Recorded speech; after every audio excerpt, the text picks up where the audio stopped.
Hello lovely people, welcome back to another interesting sewing tutorial, which we are going to learn how to cut and sew this beautiful gown that you see on the screen. If you are coming across my channel for the first time, you are welcome to my channel Unyistitches. In this channel we upload sewing tutorial, pattern drafting, sewing tips, sewing tricks and sewing techniques. Please do well to like, share and subscribe to our channel. And to my returning subscribers, thank you so much for your support. So without wasting much of our time, let's go straight into the tutorial.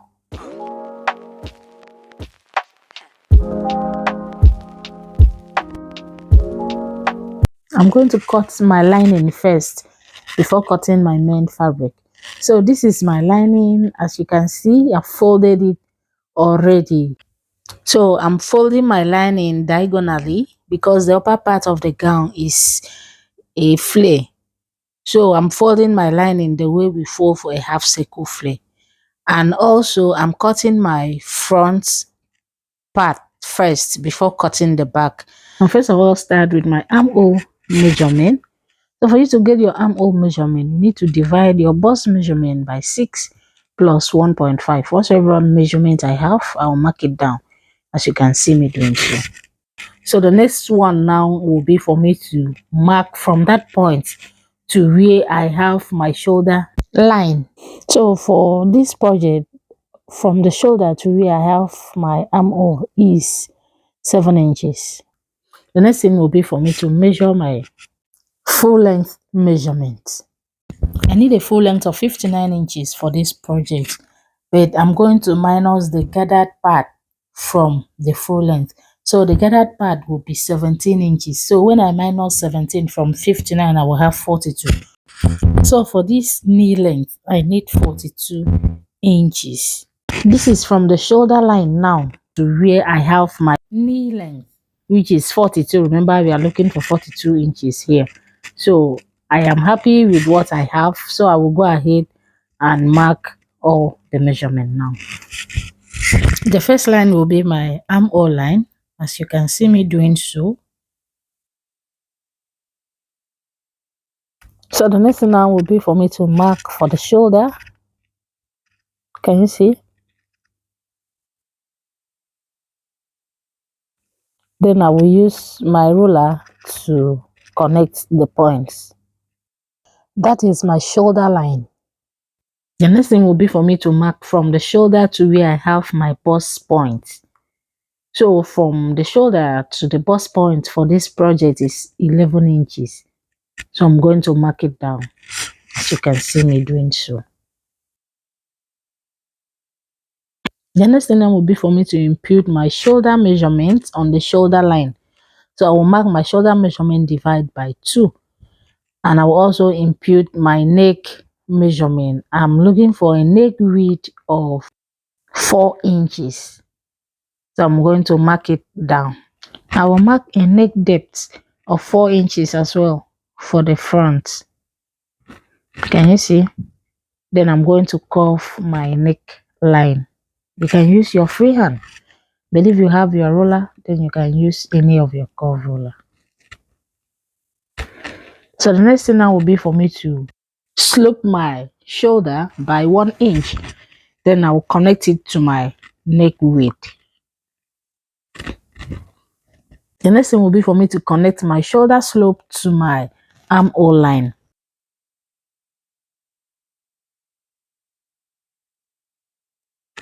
On my armhole line, I'm going to impute my bust measurement divide by 4. So you can see me doing so. Then on this line that connects to the shoulder slope, I'll mark half of the line.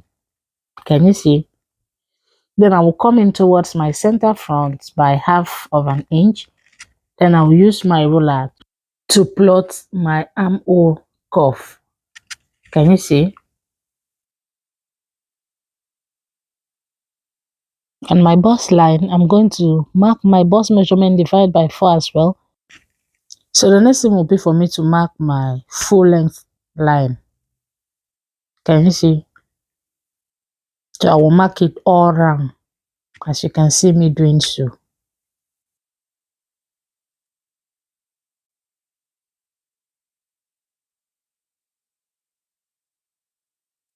So from this point, I'm going to connect a slant line to the edge of my fabric, as you can see me doing so.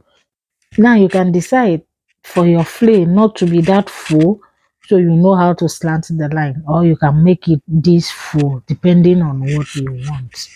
So the next thing will be for me to add my shoulder joining allowance of 1/2 inch.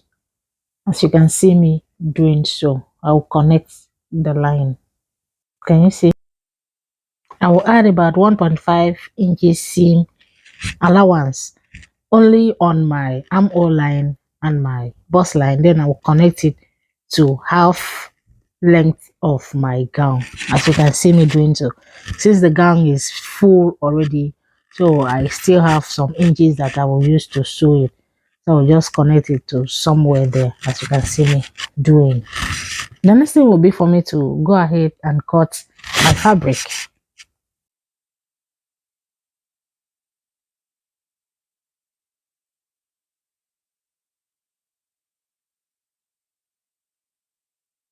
So the next thing will be for me to use my front piece now to cut my back.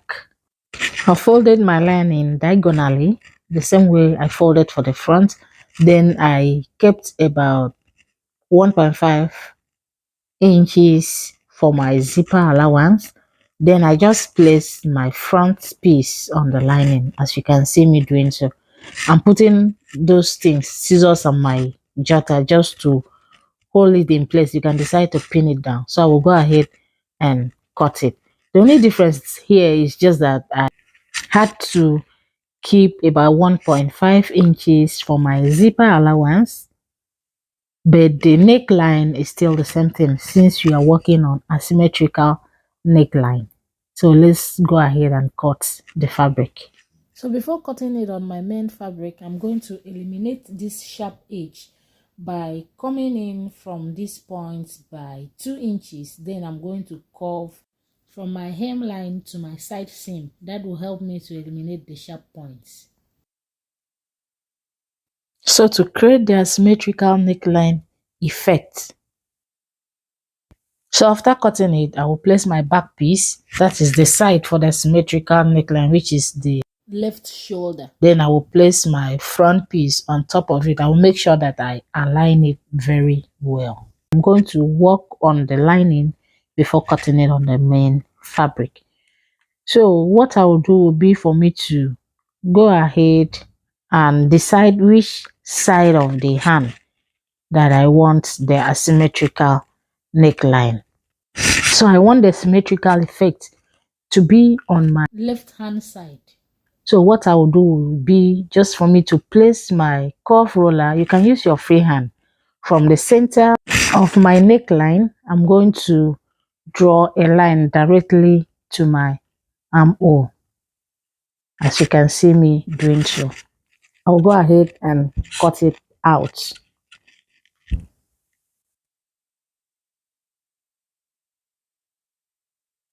So this is my back piece after cutting it.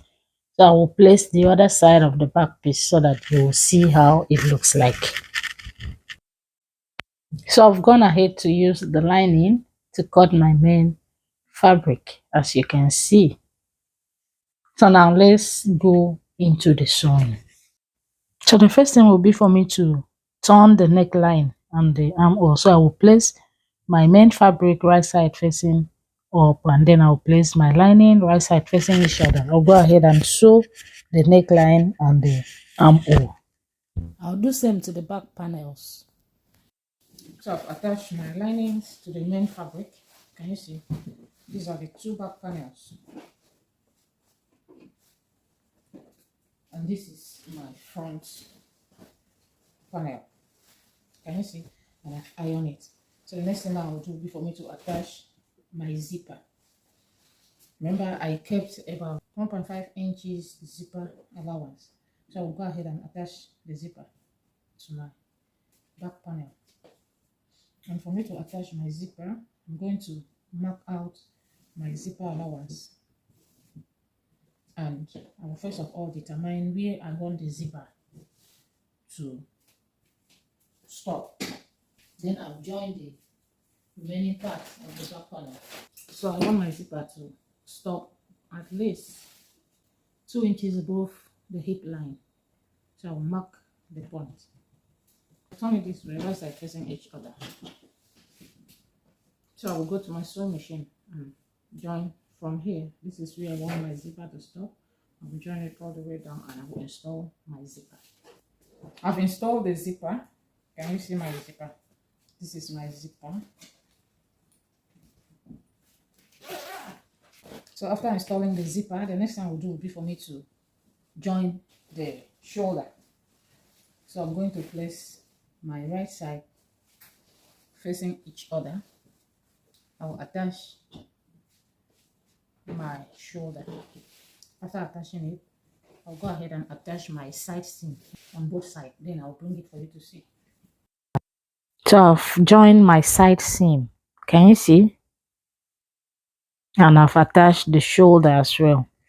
The next thing will be for me to attach the gathers at the down part. So to do that, I'm going to measure around the down part of the dress to see how many inches that I have. Then I'm going to multiply whatever measurement that I have by 2. Then I will use that to cut the fabric. For example, if the round measurement is, let's say, 70 inches, then I'm going to multiply 70 by 2, which will give me 140 inches. So my long fabric for the gathered will be 140 inches. Remember, the length of the gathered will be 17 inches. When we attach the 17 inches to the 42 inches that we had for the half length, then we are going to have the full length of 59 inches. So after cutting the long strip for my gathered, I will go ahead and hem my fabric. Then after that, I'm going to gather it. Before gathering it, I'm going to mark my sewing allowance of 1.5, as you can see me doing so, on both sides of my fabric. Then I will gather the rest. I've gathered it already, and I make sure that I measure it as I was gathering, so that I will have the exact 70 inches that I needed. So the next thing now will be for me to attach the gathers to the upper part of the dress. So to do that, I'm going to fold my fabric to mark the center. Then I will notch the center of my upper bodice as well. Then I will go ahead and match the center of my gather to the center of the upper bodice. Then I'm going to pin it down and I'll go to my sewing machine and join it. This is how it looks like. Can you see? This is it. You see how neat and beautiful it looks like? After attaching the gathers at the down part, the next thing will be for me to attach the flaunce at the upper part. My flaunce, I'm going to gather it and attach. You can decide to cut normal flaunce, that is like a circle flare, and attach. It will still come out very fine. So mine, I'm going to use a gather. As you can see, it is two layers. So I've gone ahead to cut my material, that is long strip of fabric. Can you see? So this material, before cutting it, for me to know the exact length of the material that I need, I measure around the neckline. So what I have was 39 inches. So my flaunce here will be 39 after gathering it. So I went ahead and cut 39 times 2 so that I can at least make it a bit full. And the width is about, after folding it, I've folded it already. This is 8.5 after folding it. So I want the first layer to be 8 inches, while the second layer to be 5.5. That is, I remove 2.5 from the first layer. I will use 0.5 to attach it to my neckline. So what I will do next will be for me to go to my machine and gather the both fabric, the first layer and the second layer. Then after gathering it, I will bring it and show you the next step to do. So I've gathered both material and I've joined them together. Can you see? The next thing will be for me to attach it to my main fabric. So for me to attach it to my main fabric, I want to pipe it. I went ahead and cut this bias and I've ironed it. I'm going to join it this way. Want to pipe this edge. I'll join it this way all through down. After joining it, I will show you how to attach it. So I've finished attaching the bias tape to my gathered part. Can you see? So what I will do will be for me to fold this into two so that I will get my center. So this is my center. I'm going to notch the center. I'll go ahead and notch the center of my dress as well. I've done that already. This is the center. So for me to attach it, I'm going to turn it this way. Can you see? This is the wrong part of the France. I'm keeping it directly on my right side of my dress. Can you see what I'm doing? Can you see? Then I will just turn my bias tape like this to cover the rough edge. You can either use outer weaving to weave your gathers, or maybe if you are using flare, you can either use flare, that's full circle flare, instead of gathers. But my material was not enough, so I had to use the gather. So you can either weave it with outer weaving, it will still come out neatly, or you use this method, it's still fine. It's just your preference. So I will go ahead and do the same thing all around. Then I'll go to my sewing machine, I will attach it, then I will bring it for you to see the final outcome. So this is the final outcome. I've attached the fronts and I've installed my pocket. I've also cut out a material for my belt. Can you see how beautiful the dress looks like? Thank you so much for watching. Remember to like, comment, subscribe and share our videos. And I will see you on our next tutorial. Bye bye.